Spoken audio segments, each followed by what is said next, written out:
Good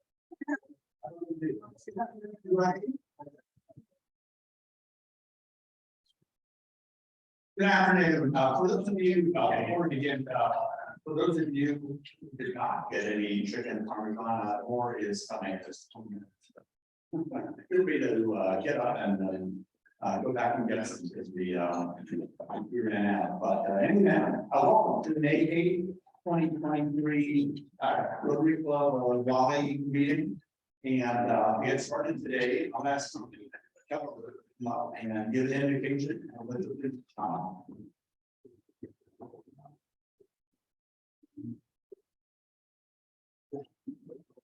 Thank you all. Good afternoon. Be back again, please. Father God, we thank you for bringing us here together for this group of Rotarians, for the service that we do not only as Rotarians, but vocationally as we go about our day-to-day lives. When we serve people in our industries and nooks and crannies, and we care for those that are underprivileged, we take care of folks that wander into our paths and our offices with their need.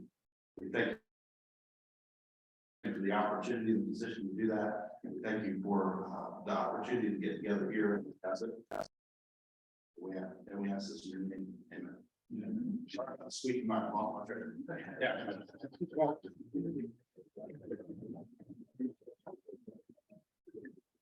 Pledge allegiance to the flag of the United States of America and to the republic which is one nation under God, indivisible, with liberty and justice for all.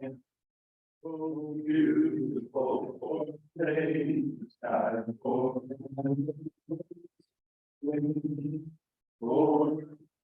mountains majesty among the fruited plain of death.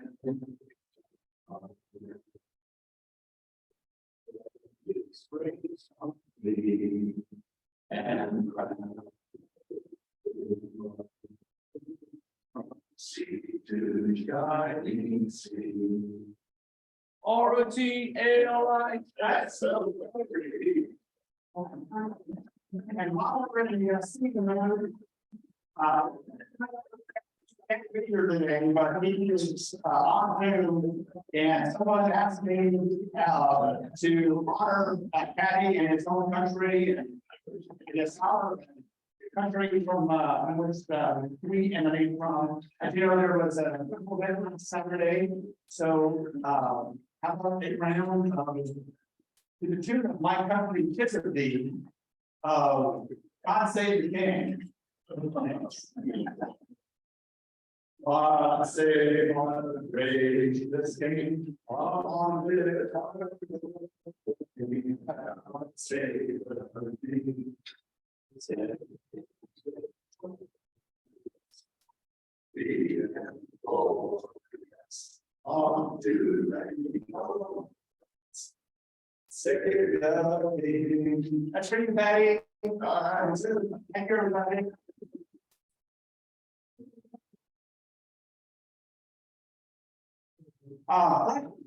You mind if I start out here with what I'm happy dollar today? Is everybody having happy dollars? Special events, good news, your family. There we go. So you might recall when we were going to a golf course, I asked the potential and say, what is the story between Wave Tech and State? I didn't have a camp, I had no idea what the connection. So the good news is my son Luke got into the computer science program at NC State.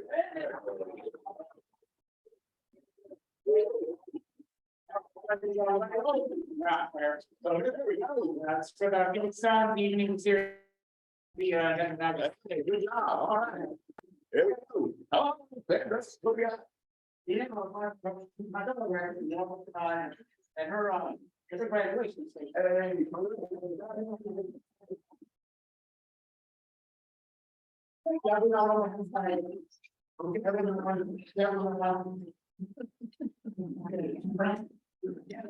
Just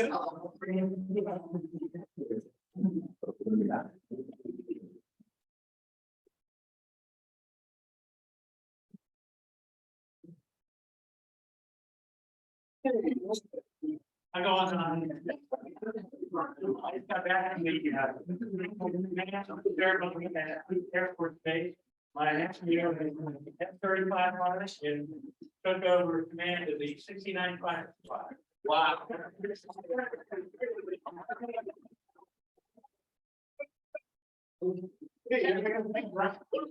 you. Remember the Red Rockets mentioned all the money that goes into that goes to the Dimension Alliance of North Carolina.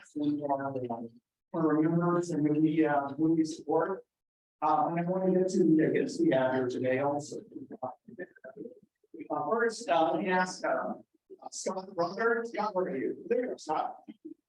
Hi, Scott Rother. I'm from Tenera. We are an audio video integrator, things such as video conferencing. Thanks for having me again. Great. Thanks for coming. Appreciate it. Gary is back. Gary? Yes, sir. Gary Native, go around with.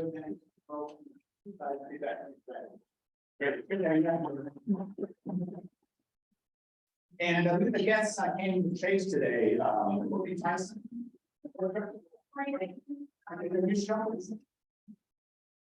It's hard to call me. If you want to help with it, I want to. Yeah, I'm gonna play that with USI, so right here now.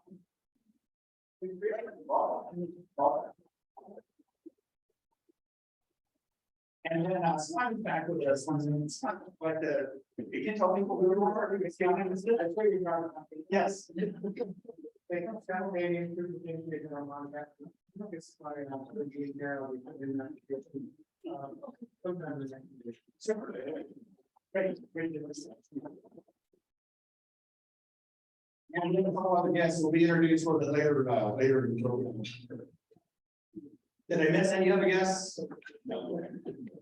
Last Saturday was the District 77 conference in Chapel Hill. I went to Lauren, Elsa, Harrison, were there in Blizzard from the South Body Club. Was there and actually about 120 folks. The Happy Rooney was recognized once again for being a major governor level 2. Sylvan and Harrison Turner were awarded the governors for outstanding contributions to Rotary and Influence past year. So let's give also that Harrison.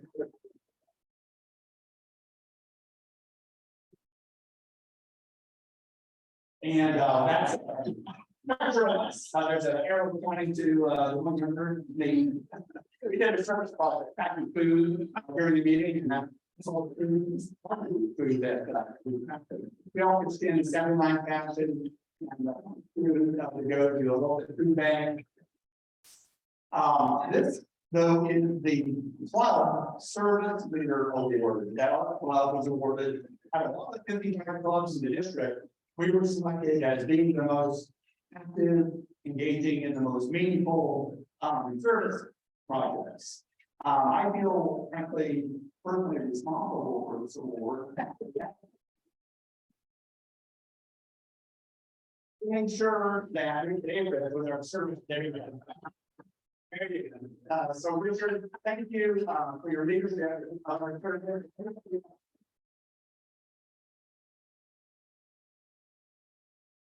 And all of you who participated in these service projects, because Ned and I submit reports to Rotary International and DACD after each one, how many were there, how many volunteer hours, so all adds up and it leads to something like this. So it's nice to go up and get that reward and receive it on behalf of the public club. So thanks again. There is help here in the arrow, the best I could get for one other governor, the award. Here's Harrison, and he gave a talk during the morning panel discussion on stories regarding truth reminds me for a very defined personal story and how we related that to Rotary. I spoke in the afternoon about inspiring membership. And so it was a good day at the annual district conference. I encourage you to attend next year. The Unitarians from all over the central part of the state, the area that it covers, and get this. Upcoming meetings here. Next week, we have Matt Furlow, who will tell us how the first T organization of the track that we used to call to change kids' lives and teach important lessons. So very timely talk the week after that, the head of North Carolina Bankers Association, who is going to compare what's going on now and what's still made happen in the banking industry to 2008. And then remember Memorial Day holiday, we have no meeting that Monday. Upcoming district events, we have the district assembly on May 22nd, Saturday, noon. And that's you'll hear about that in just a second. And we also have the installation banquet for the district on June 28th, and that's where Carrie Sutton will be formally inducted along with all the other presidents in the district as presidents. And the new incoming district president, Veronica Bent, will also be inducted. And it's a fair. It'll be at the President University Club. And so I encourage all of you to register with GAG TV or contact Linda for information about registration and help support Carrie. We usually have at least a table of folks who are there, and it's a nice event. But to talk about the district assembly, we're honored to have here today Mary Charles Lakegroup, who is our assistant district governor for our district. And Mary Charles wanted to say a few words about the district assembly coming. Mary Charles. Mary Charles.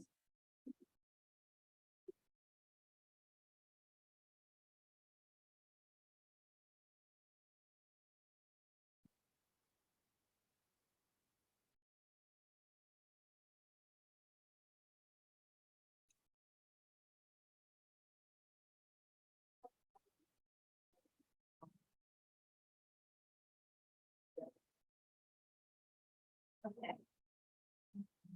He just talked about here marvelous events that we had not traveled. And we're all winning that big award. And it's about your service projects. And so I want to talk about an opportunity that you might have. How many of you have thought that you would have a service project for the administration of your club? I'm going to offer you that opportunity by attending the May 22nd District Assembly. Or if you don't want to do that, where they're going to talk about roles, the whole district, what they've accomplished so far, realizing we're getting close to the end here of this year. And it's an opportunity where you meet the leaders, hear the leaders in grace. And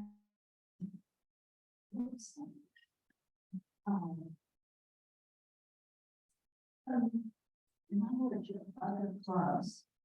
And so I invite you to take that opportunity. The other thing you can do is go out on Rotary Learning, and they have all the roles, all the opportunities. But for those of you who like being with people to learn, as well as being in a stream, I invite you to do that. The other thing I want to mention, y'all may already have seen this group from Enloe High School who have invented a remarkable instrument. They presented to us at Raleigh in the town.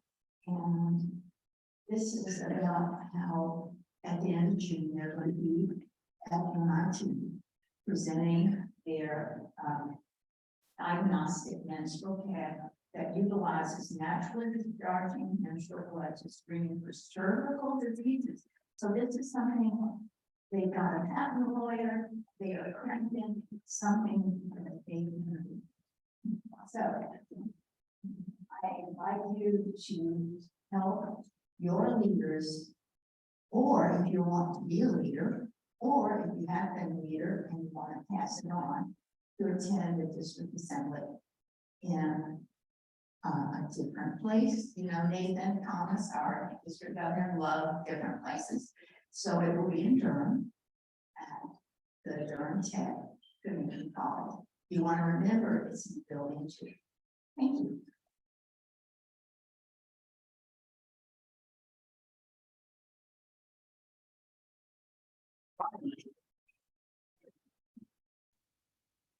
Now, around here, what's up with the speaker?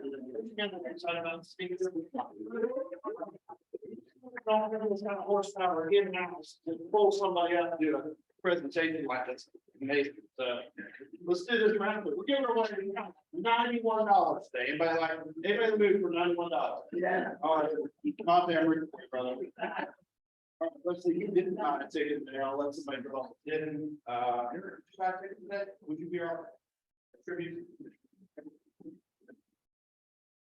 Yes, thank you, sir. All right, I've got 8001862. One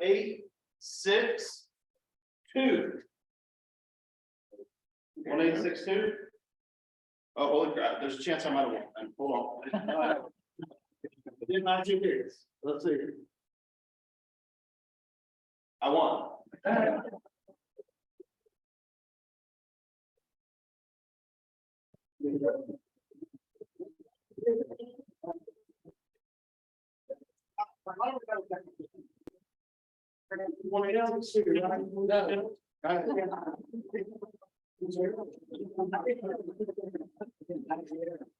I don't know why you didn't get me through that short page.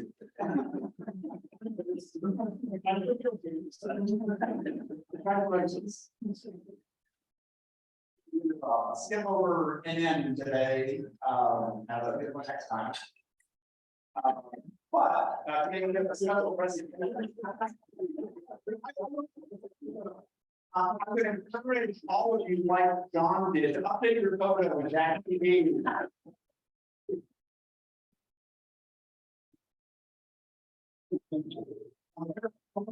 Please, come forward and if I would. John, you come up here and we join President Tom. Get on up here, Stevie.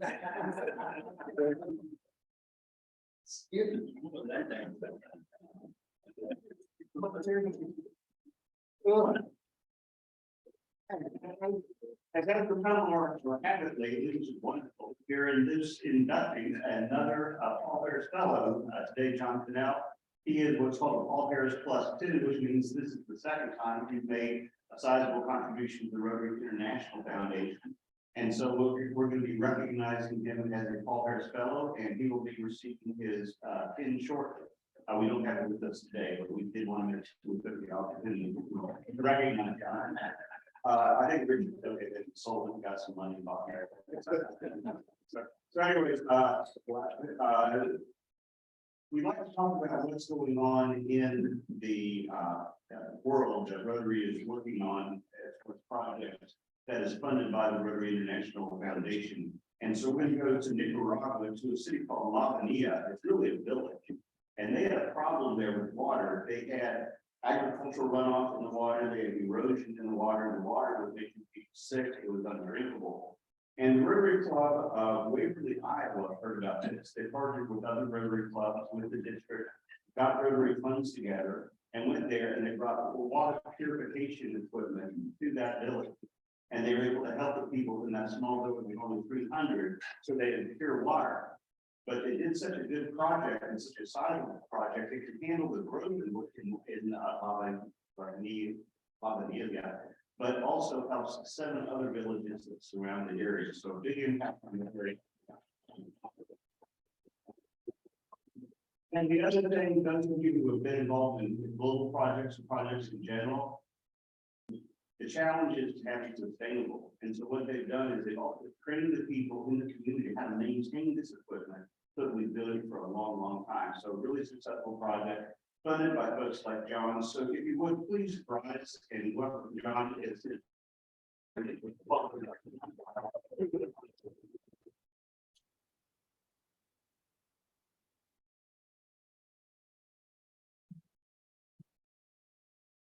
Congratulations, Don. And we're not updating that photo.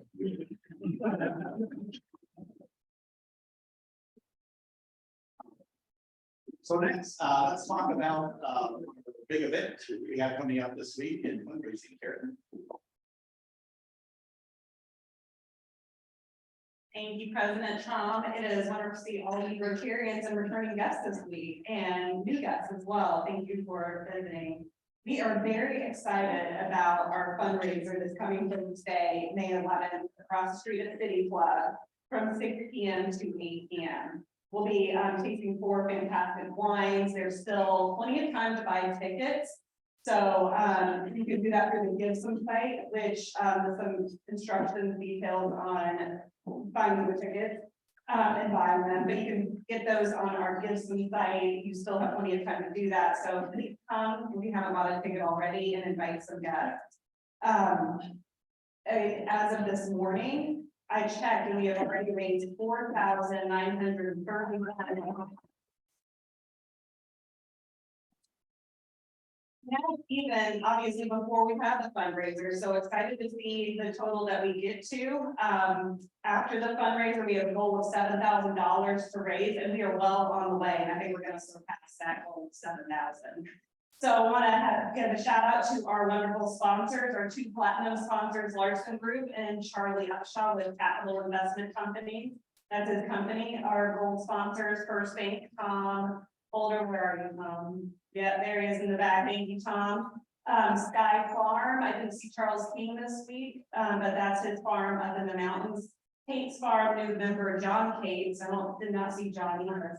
Okay, thank you, John. And his beautiful farm, and then Brandy in Town Bank, thank you so much. And then Sarah and Terry Reeves, thank you both of you being silver sponsors.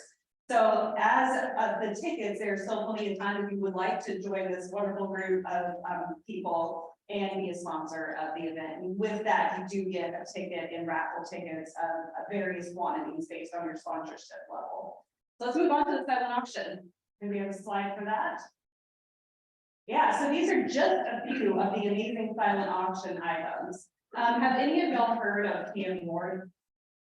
Raise hand, Cam Ward. Yeah, the Carolina Police. All right. So it is Tom's smelling back. And he came in this afternoon before lunch with 2 beautiful bottles of wine. In Cam Ward's retirement, what he's done is create wine and distribute wine now. He has his own vineyard. Is that what had brought in a signed NC State football.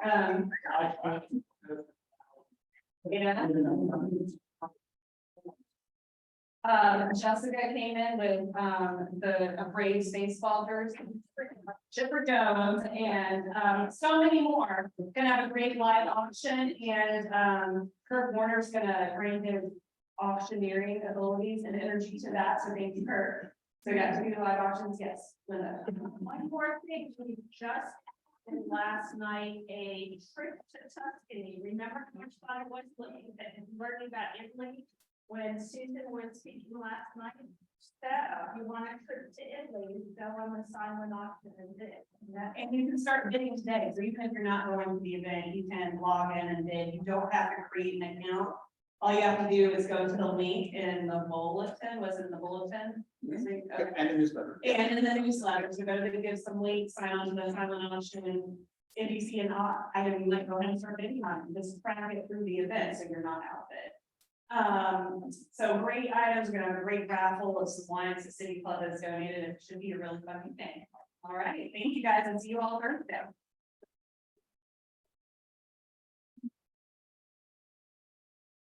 Thank you, Gary, it sounds great. I'll be there with Leslie. Tripper Jones, he actually, I think, got his start at third base, on the Durham Bulls. Way back when, yeah, remember seeing photos of him, so. That's a great auction item. And if you do go on the Give Some site, it really is cool because it's a combination of auction items that all of you have donated, but also that this Give Some company or app that we've partnered with this year, they've added a few of their own that we thought would be interesting, that we wouldn't have access to otherwise. Like I don't know, trip to Italy, maybe that's one of them, but there are other trips, and so it's different than usual. It's more expanded silent auction, and I'm like Gary said, you can go online now and start bidding. So we'll see everybody there this Thursday at 6 o'clock at the City Club. And again, remember also they're not students want to come and still have fun. So we're looking forward to seeing everybody there. Next is the leader of our service committee, Richard Avery, again responsible for Richard. Thank you, Tom. I wouldn't say I'm responsible, I'd say we're responsible for the great club. So speaking of that, we have our next service project this Saturday, Habitat Hill. Kevin is leading that project, and we need members on this project. I personally cannot be there due to the American Cancer Society event, but so far Kevin and his wife and a couple other people. So please go on the link, and please don't let it intimidate you. Person doesn't matter. There'll be plenty of things to do. If you are a handy person, bring your tuba. We'll get one. It's a great experience, so I encourage you all to please sign up. And also, when we were being submitted for this award, Linda submitted a number of statistics, and there was a lot of statistics, very impressive. Like, I believe one that stuck out to me was the 670 volunteer hours this club has given. But the other thing that impressed me, of the top 10 most volunteer hours, over half have been with this club less than 2 years. I think that's pretty impressive. I think I said something about comparison. I think that's something that the type of people we're getting our club, but also think it's really good recruiting.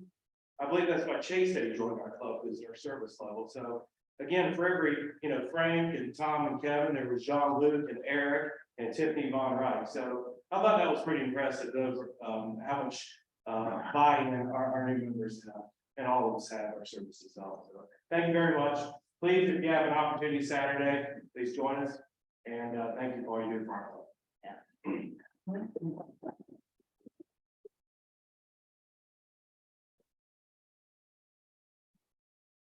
That's me. Sweating like crazy last July when we did our Habitat project. This is a unique opportunity to work at a Habitat project in cool weather. So you'll definitely enjoy it. Please sign up for the Saturday. Harrison Turner, come up and give us a membership update, please. Thank you, Tom. Hello, everyone. Thank you so much for being here on this beautiful Monday. Before we get into membership, I would want to echo what Tom and others said. This past week was my first time going to a district conference, and it was absolutely amazing. The pride I felt as not only a Rotarian, to be among so many other Rotarians, but also to be a Rotarian of the Rotary Club Raleigh. How many people came up to me during breaks and said, asking questions about how you guys doing what you're doing and things like that. So I just want to say thank you to our leadership for leading us in such a great direction. Richard, for your leadership and service, for our new members who are being super active, and for our long-standing Rotarians who are inviting people and telling people their why. This is why the Rotary Club of Raleigh is one of the bright shining stars of Rotary in North Carolina. So thank you all.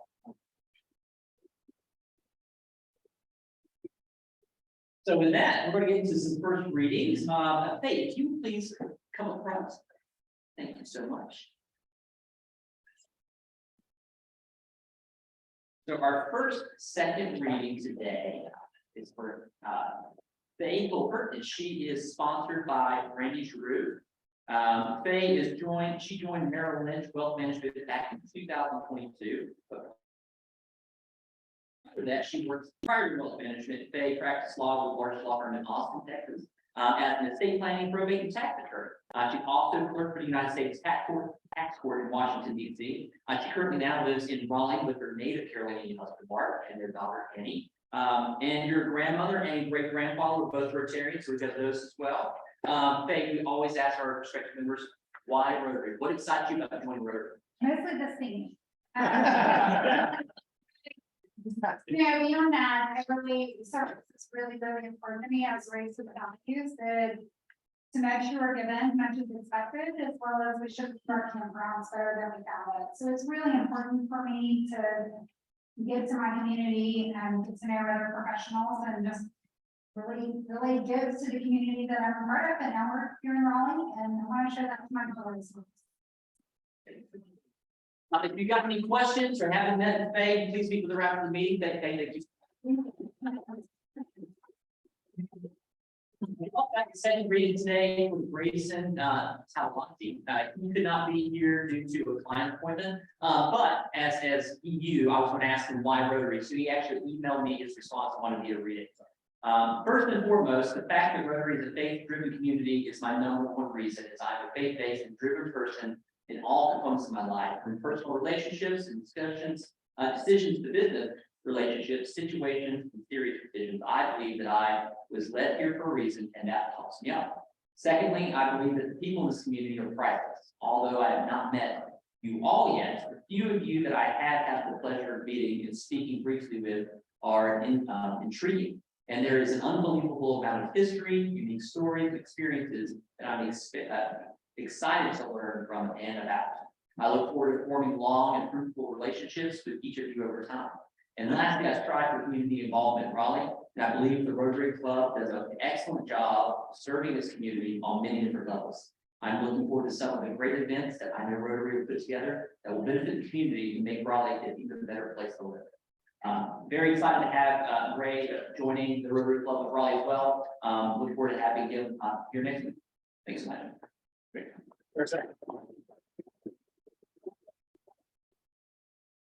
Birthdays this month, Bruce Roberts, who we got some of the NC state months, great to see Lewis, May 9th, Lucina Sinclair, May 9th, Martin Worth, May 11th, our own Tommy Cowher, May 11th. Tommy, happy birthday.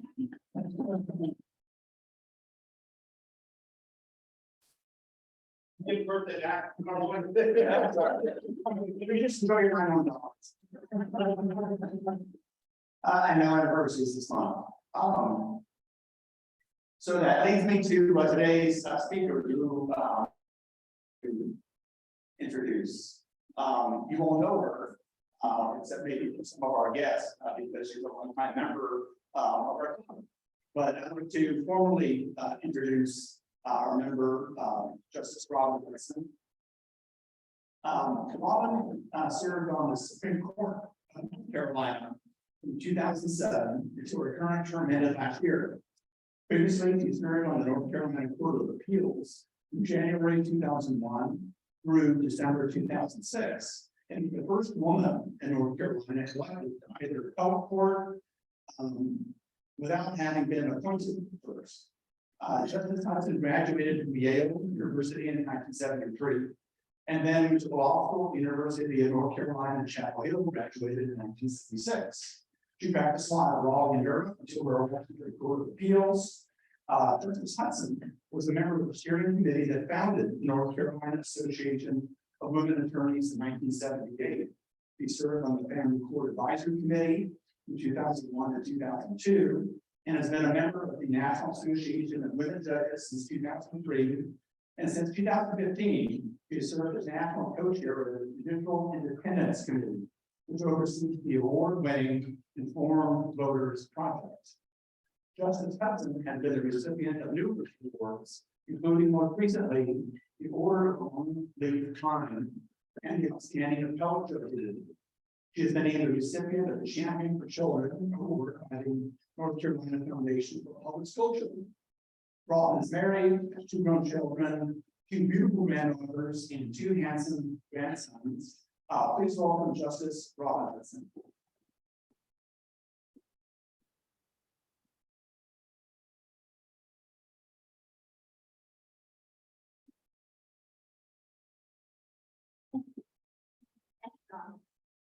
And it's nice to see everybody. Good afternoon.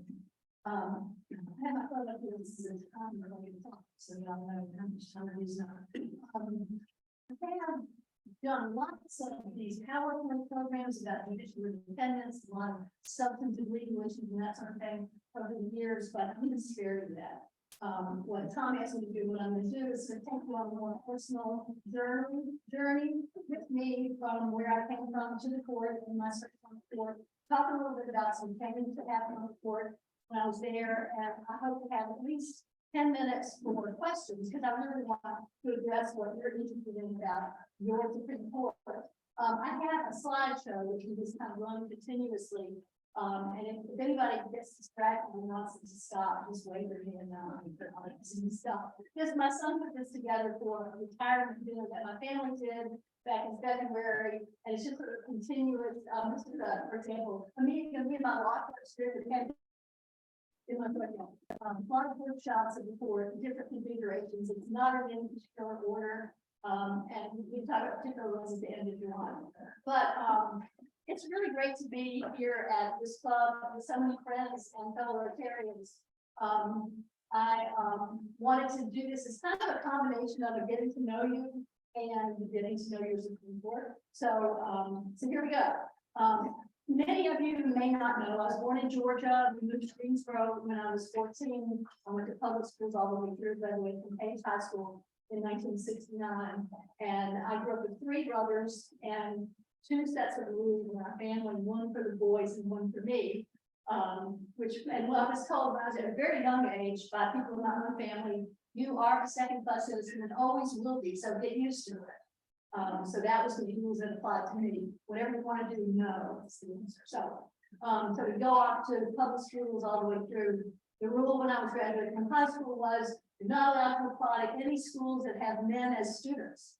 So as a consequence of that, my freshman year was at Collins, and which was a wonderful school. Big contrast to somebody who had always been in public schools. But I started, one of the first things that I did once I got there and they changed the rules about access to and from the campus was I was to go to New Haven to visit my high school boyfriend who was a freshman at Yale. And I never did that with South.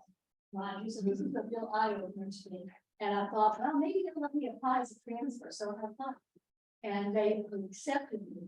And over my father's strenuous opposition, I managed to get the funding to pay for it due to the brilliant foresight of my grandfather, who had set up a trust fund for his grandchildren to use for college if they needed it. And he did that because he had been a CPA, head of the New Orleans office of what was then Haskins and Sells, is now Deloitte, and was forced to retire at age 50 because he lost his beard. And so he spent his time in New Orleans playing cards, generally in poker in the clubs, and paid a lot of money. Being a smart CPA, invested their lives and created this fund, and that's what paid for me to go to Yale.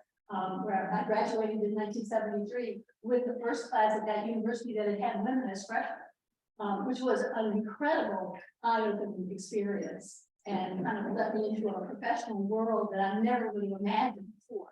So I came back to law school in Chapel Hill, mostly because I could afford to pay for it myself, still having in-state status, but not really having much of an idea about where I was headed, or even I didn't even know what lawyers did. I didn't really know any lawyers. Everything I knew about lawyers was from having watched Perry Mason as a kid and having read To Kill a Mockingbird. Like that's what I did. So, but I had this vague idea that as a lawyer, you could do some good in the community and maybe make an independent living and, you know, have a decent life and do some good. And so went off to Capital Law School. And my first job in law school was working for legal aid in Boston and Durham. And then in 1977, I hung out a shingle in downtown Raleigh, not knowing any better about how hard that would be. So I'm sitting there in this building, sharing space with Mr. Ellis Nath, who some of you may remember, had been practicing for 50 years that year. doing uncontested divorces and traffic tickets and whatever came in the door. And one day, a friend of mine asked me to go with him to a meeting where references and textile workers who had lung trouble from being cotton dust. He said, you know, you might get a case or two, they might need a lawyer for a workers' comp claim. And so I went, and I spent the next 8 years representing hundreds, maybe thousands, I've never counted, of textile workers from mills all in North Carolina. And as you may remember, in the 70s, the textile industry was one of the big three economic engines in North Carolina. Textiles, tobacco, and furniture were it. So it was a big deal that we, and they had to do cases one at a time because they were individual workers' compensation, no class, anything. So we did the first, I don't know, 30 cases before the Industrial Commission lost them all. The Industrial Commission was all political appointees at the time. And my law partner by then and I decided, well, looks like the law covers these people. So we appealed all the cases and we ended up winning almost all of them in the Court of Appeals and Supreme Court, which taught me a couple of really important lessons. One about the difference between a political body and a judicially independent court. The courts were willing to read the law and apply it fairly without regard to the politics of the situation. And we won almost all those cases. It also gave me a heck of a lot of appellate experience, and that followed me throughout the rest of my years of law practice. So I kept practicing law for another 20 years up until the late 1990s. I did a lot of appeals, I did criminal work, I did civil work, I was on the court appointed list, continued to do a lot of workers' comp cases representing mostly people exposed to toxic substances at work, and did a lot of appellate work in all of those areas. And then in 1998, there were a couple of openings on the Court of Appeals, and some of my colleagues said, you know, you got all this appellate experience, why don't you see who get appointed to one of those openings? And so I thought, well, you know, I think I like that. So I wrote a letter to the governor, and people wrote letters in support. I got interviewed and did not get appointed. And one of my friends called me, as a politically smart friend, and said, you know, the governor is not going to appoint you to the Court of Appeals. And I was like, why not? I had this great experience. I've lots of appellate work. I have a record of that. And he said, no, no, no. You've spent all of your career representing people that have no money and no connections and no clout. You can't do anything for the governor. The governor's not going to appoint you. The governor won't pick you, but the people will. You should just run. And I was like, run. But then, like a year later, there was going to be an open seat from one of the judges, Jack, decided not to run. His term was up. And so my friend called me and said, well, there's no open seat, you're going to run. Okay. So didn't know anything about running or anything, but one thing I learned about that is that when you put your name forward and agree to run for public office, people really appreciate it. And they support you, whether you win or not, but they appreciate that people are willing to put themselves out there for public service. And so it was an amazing experience. And the Court of Appeals race is statewide. So nothing like jumping in the boat feet. I'm doing running a statewide campaign all over the state. And at that time, in the race of 2000, whenever the Court of Appeals, the races were partisan at the time. But the biggest challenge back then for a race to the Court of Appeals or the Supreme Court, even though they were statewide and one party ticket, was to get anybody to pay attention. There was not a lot of money, they were very low profile, people didn't pay any attention at all. That was our big challenge in 2000. But I was elected to the Court of Appeals and served there for 6 years. Loved every minute of it. It was a great place to work. I really loved it. And then there was an open seat in 2006 for the Supreme Court. And I ran and was successful in getting elected to the Supreme Court. I was sworn in January of 2007. And at that time, one of the things that's interesting is that the Constitution of North Carolina requires that all judges be elected. But it leaves to the legislature to decide how that works. And so our legislature keeps changing its mind about how that works. So in 2000, like I said, the races were partisan on the ballot. There was no public money and they were very low profile.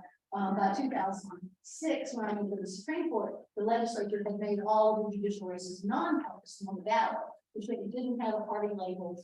But there was also a public financing program by then that was created in 2003. But we had to raise a little bit of money to qualify for the public money, and then but you agreed that that was all the money you would raise and all the money you would spend.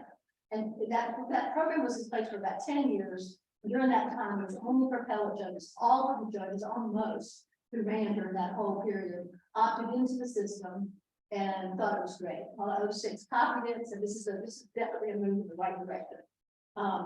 But the Supreme Court of the United States then came along in 2010, the Citizens United, which opened the floodgates to all kinds of outside money, without much disclosure in all kinds of political races, including for the judges. And so that changed the game quite a bit. And then our program of public financing had a provision that if somebody outspent you in your campaign, the public money would match it dollar for dollar, so you could fight back.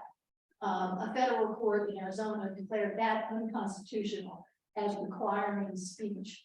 And so once the rescue money went away, the Citizens United allowed money opting into the public financing no longer made any sense to be limited to $200,000 like the program provided. So people didn't opt in, and the legislature appealed in 2013. So I was elected in 2007, served on the court, and then I was up for re-election in 2014. I was on the ballot for Lucy again, and we went for the court. And that by then, the races were still nonpartisan on the ballot. There was no longer public finance, so you had to raise all the money you were going to spend, and you never knew exactly what was going to happen. Kind of unexpectedly in February that year, which is what the filing period was, on the very last day, in the last 10 minutes of the filing period, I had the second opponent, so 3 people in the race filed to run against me. So when there's 3 people in the race, a nonpartisan race, it means there's a primary.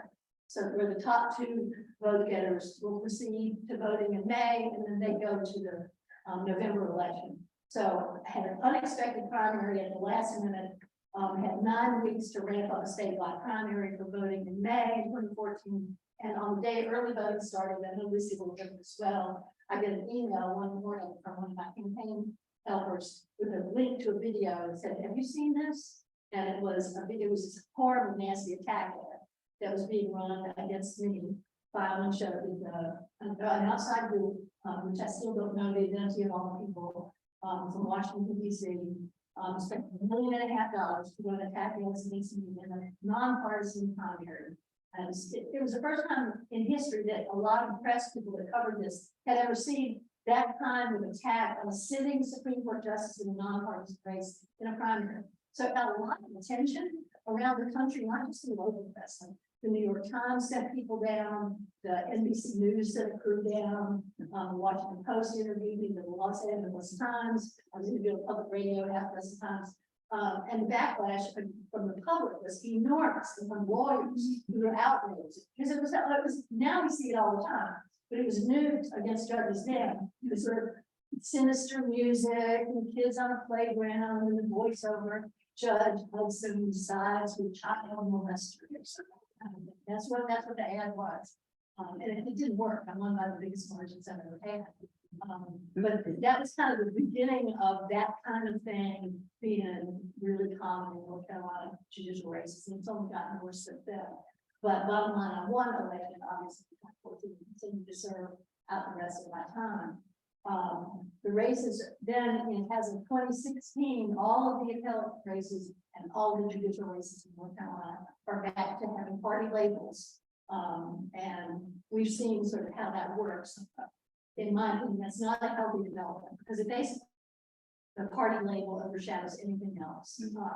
The reason it went to nonpartisan in the first place was the legislature thought that, well, a lot of people weren't voting in judicial races, but if that was true without a party label, then it meant that a higher percentage of the people who voted knew something about the candidates, and if people didn't know anything, they just didn't vote.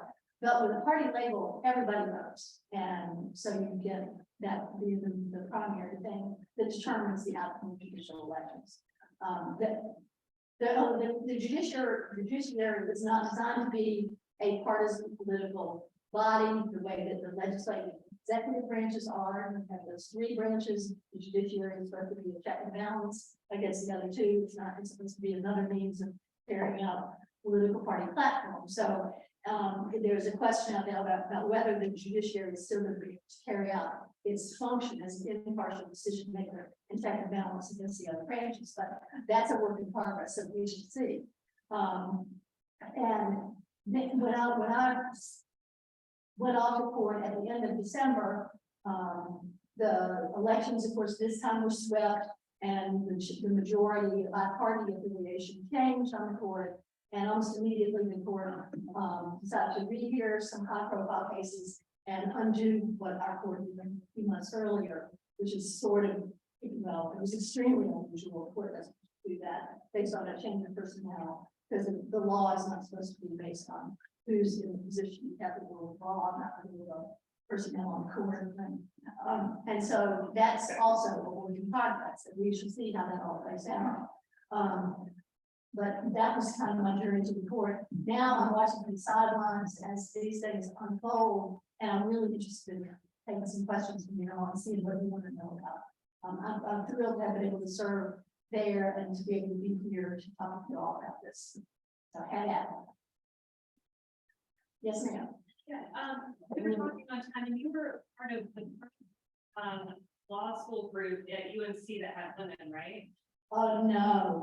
Okay. Our law school class had, a class had 250 people. There were 40 women that started, and we had 25 that graduated my class. But they've been women for a number of years.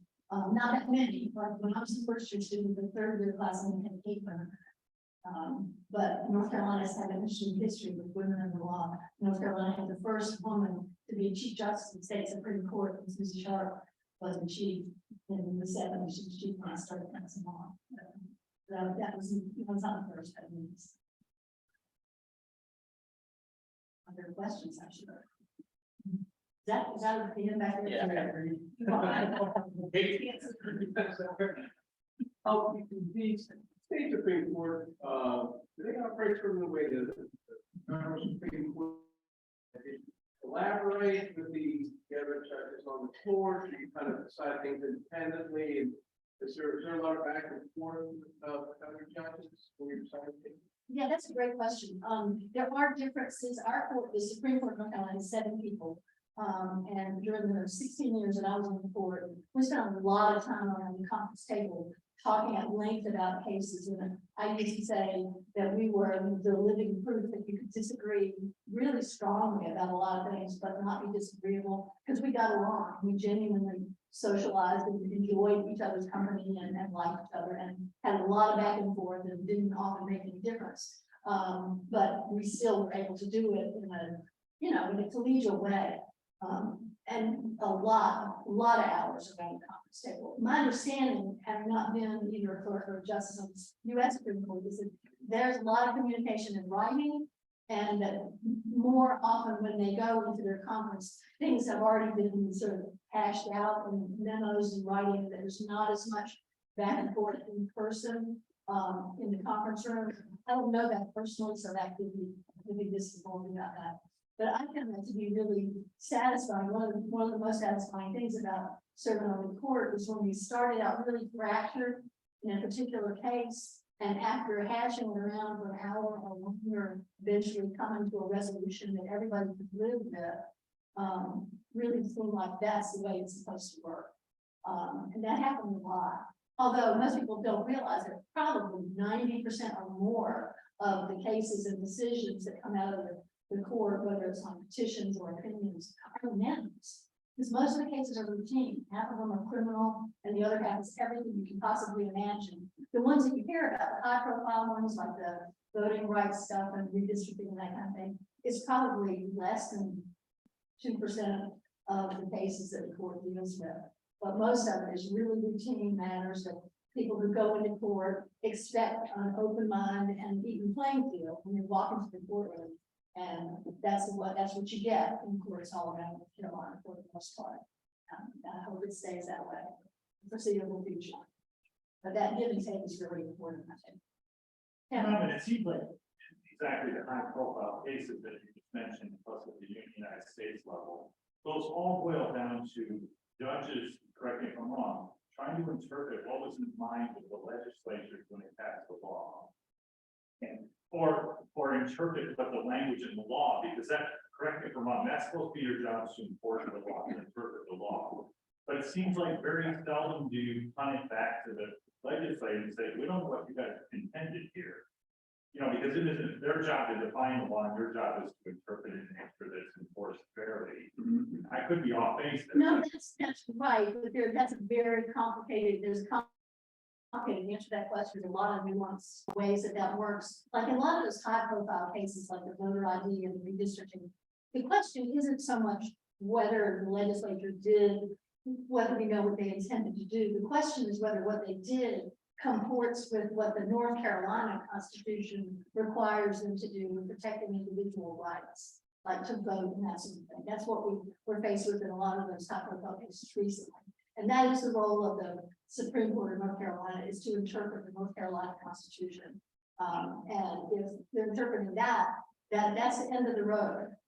If we're interpreting the United States Constitution, then there's a potential to ask the U.S. Supreme Court to take a look, but only if it involves the U.S. Constitution. That a lot of those cases have involved us looking at whether the legislature's action was counter to the constitutional requirements. And a lot of times we do send stuff back for them, or tell them, you know, we can't tell what they mean, it's too, or it's ambiguous, we interpret it to mean this. If they disagree, they can go back and pass a law. And they do some regularity. Yes. Yeah, well, tell us about the transition from Court of Appeals to Supreme Court and whether you look at it in a different light. This is court on Zoom. Right. But whether you look at things in a little bit different light, from a different cloud. Yeah, you definitely do. It's an interesting question because I hadn't really thought about that much until I was in that position. The Court of Appeals has 15 judges, it's in rotating panels of 3. It's an intermediate court. They have to follow previous decisions of other panels of the Court of Appeals, and they also are required to follow precedent from the North Carolina Supreme Court. The Supreme Court is not bound to follow its own previous decisions, although they usually do unless there's a really good reason to depart. And so when you're on the Court of Appeals, you get a very strong sense that your word is not the last word, that the Supreme Court definitely has, you know, the last word on matters of state law. And so that comes to loud and clear. It's also, the job is more kind of prescribed. You know, once your job is only to see whether the trial court committed an error, and if they did, is it bad enough to make the trial court go back and do it again? Whereas, and you're not supposed to expound and bring from the law and explain the Constitution. Whereas the Supreme Court's job is to do exactly that, not just to find error and correct. In fact, it's not an error correction board. So it's a whole different job. It's also a lot more complicated to get anything done when you're working with 7 people at the table rather than 3. Because it's, you only need one person to agree to make a decision. If it's 7 and the 7 votes can change, it can be complicated and difficult to get stuff done. But that was a really interesting thing to learn about.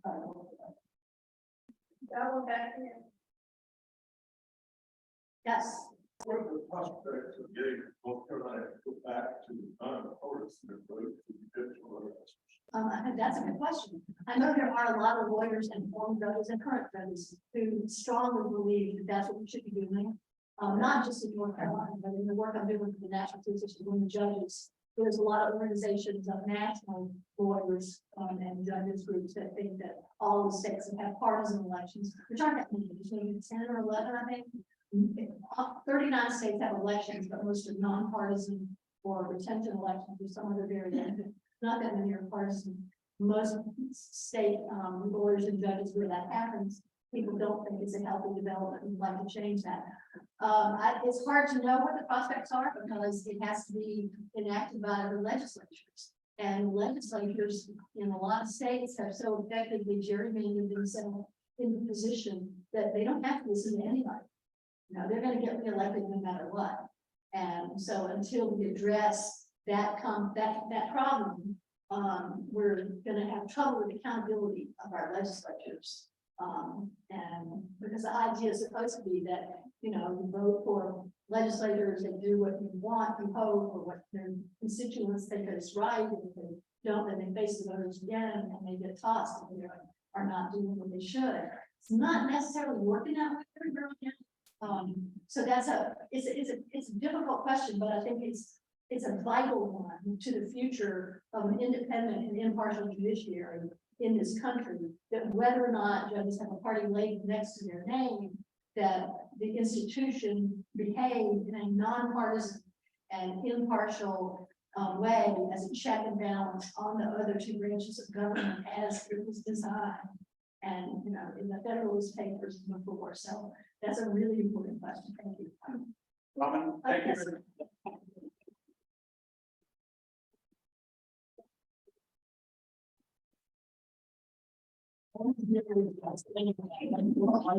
Even though it had the busiest schedule of anybody, you're very good about it. Didn't be as all those years, you probably never. Just see what happened when you receive one of our. It's such a real. Thank you for your service to the state of North Carolina and its people, and everything you've done for our fellows. It's a pleasure. Thank you.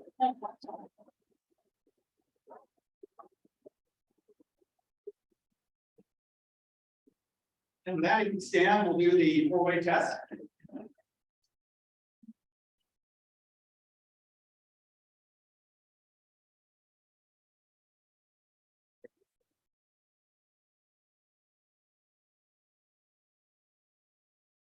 The things we think, say, and do, is it true? Is it fair and all concerned?